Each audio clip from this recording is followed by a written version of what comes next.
तो आज का वचन है दूसरे कुरिन्थियों 7वें अध्याय का पहला पद में लिखा है, सो हे प्यारो, जबकि ये प्रतिज्ञाएं हमें मिली है तो आओ हम अपने आप को शरीर और आत्मा की सब मलिनता से शुद्ध करें और परमेश्वर का भय रखते हुए पवित्रता को सिद्ध करें।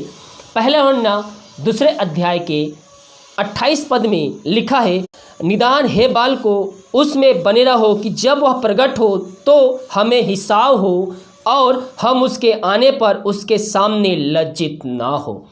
यानी कि जब यीशु मसीह बादलों पर आएगा तो हमें उसके सामने लज्जित ना होना पड़े, इसीलिए हमें हिसाब के साथ उस पर विश्वास रखना है, उसके वचनों पे चलना है और मसीह में रहकर आज्ञा को पालन करना है। बहुत से मसीह में आ जाते हैं लोग, लेकिन उसकी आज्ञा को पालन करना भूल जाते हैं। जब प्रभु यीशु मसीह आएगा तब आप उससे कहेंगे, प्रभु मैं तो तुझे हर रोज प्रार्थना करता, तुझसे बाइबल पढ़ता था, सुसमाचार सुनाता था, लेकिन फिर मैं तेरे संग जाने का योग्य क्यों ना हो। उस समय प्रभु आपको जवाब देगा कि तू याद कर तू क्या करता था।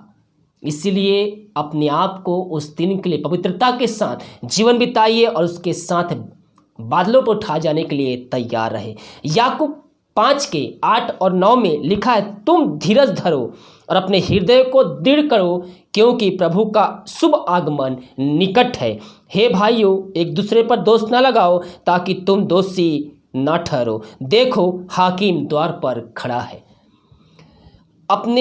अपने हृदय को दृढ़ करो, उस पे विश्वास रखो क्योंकि प्रभु का शुभ आगमन निकट है। लूका 12 के 40 पद में लिखा है, तुम भी तैयार रहो क्योंकि जिस घड़ी तुम सोचे भी नहीं उसी घड़ी मनुष्य का पुत्र आ जाएगा। मेरे प्रियो, जब जल प्रलय हुआ उस समय तक सब जैसे चलता था, खाना पीना शादी ब्याह वैसे ही होता था, लेकिन अचानक से जल प्रलय आया। पानी गिरती गई और जल प्रलय आया। कुछ दिनों बाद सब जीव जंतु मनुष्य मर गए। जिसने परमेश्वर ने बचा के रखा था वही नूह का परिवार बचा। हालेलुया। उसी प्रकार से इस बार क्या कहता है, तुम भी तैयार रहो। मैं अक्सर क्यों बोलता हूँ, अपने आप को तैयार करो क्योंकि प्रभु का आगमन निकट है। उस दिन के लिए तैयार करो जिस दिन प्रभु यीशु मसीह बादलों पर आए। देखिए यहाँ कहा है लूका 12 के 40, तुम भी तैयार रहो क्योंकि जिस घड़ी तुम सोचे भी नहीं उसी घड़ी मनुष्य का पुत्र आ जाएगा। हम सब जैसे जीवन कर रहे हैं, अपना आगे बढ़ा रहे हैं, खा रहे हैं, घूम रहे हैं, फिर रहे हैं, चर्च जा रहे हैं, प्रार्थना कर रहे हैं, बाइबल पढ़ रहे हैं, मीटिंग्स ले रहे हैं, सिंपल सी ऐसे ही चलती रहेगी और प्रभु का शुभ आगमन निकट आ जाएगा।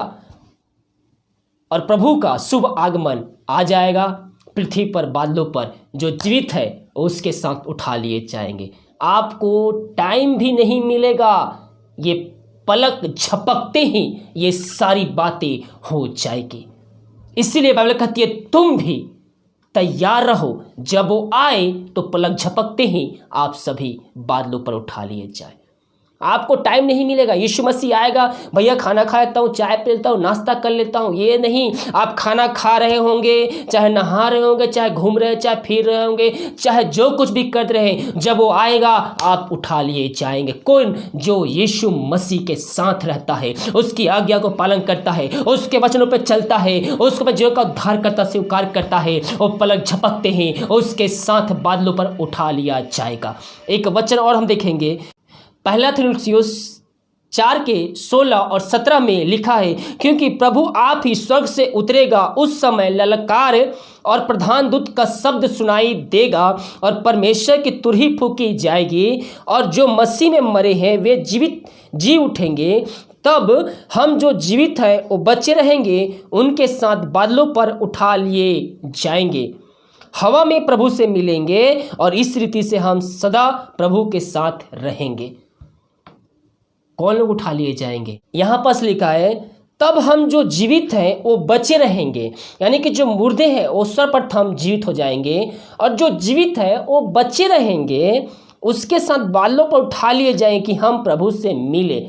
यहाँ पास लिखा है हम जो जीवित है वो बचे रहेंगे। लेकिन जो वचन के साथ चलता है, जो आज्ञा को पालन करता है, जो यीशु मसीह के साथ चलता है, वो व्यक्ति उसके साथ हवा में उठा लिए जाएंगे, उससे हवा में बातें करेंगे, हवा में मिलेंगे और सदा तक उसी के साथ बने रहेंगे। लेकिन जो व्यक्ति विश्वास नहीं करता, जो आज्ञा को पालन नहीं करता, वो यहीं पृथ्वी पर रह जाएंगे।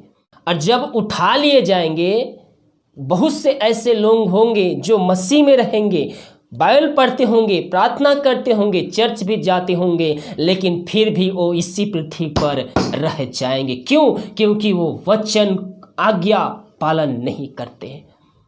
हम प्रभु के वचनों पे चलने वाले हो जाए, उसकी आज्ञा को पालन करने वाले हो जाए, और फिर देखिए किस प्रकार से हम आशीष को प्राप्त करते हैं और हम अपने आप को दिन प्रतिदिन तैयार करते जाएं।